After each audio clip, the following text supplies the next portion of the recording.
As I was growing up, I had kind of two career paths that I really had interest in. One was farming because of the direct tie to the land, and the other was wildlife conservation of some kind. Again, because it was a way that you could be tied directly to the land, the overall landscape, and the wildlife that inhabits that.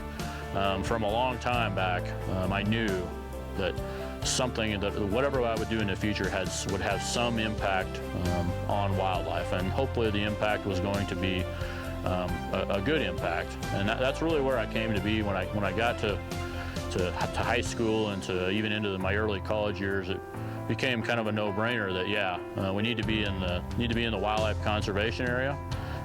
You know, the legacy of hunting is absolutely critical to not only how I grew up, but also to how lots and lots of people on the Eastern Plains and in the state of Colorado grew up. And definitely, you know, the interest was keeping that going, doing everything we could to make it better. The habitat stuff kind of came along a little bit later. When I got through college and got a chance to work on a research project for Colorado Parks and Wildlife, and then it kind of all came together. You know, it's easy to think about going out and hunting on a Saturday morning or Saturday afternoon, and you really don't have to give a lot of thought to why the birds are there or why there aren't very many of them.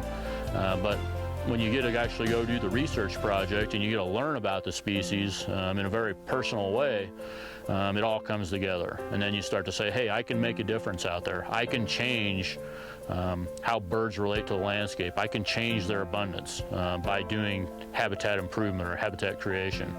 And then it becomes more of a calling even than going out and harvesting them. When you talk about legacy, you really want to just see things better than when you started. And that's what all of these programs, I think everybody that's involved in them, it ultimately boils down to the fact that we want to know that the things that we worked on and the ideas that we expressed and put out there, and all of the kind of the hassles, the everyday hassles, it all kind of combined to make things better than they were.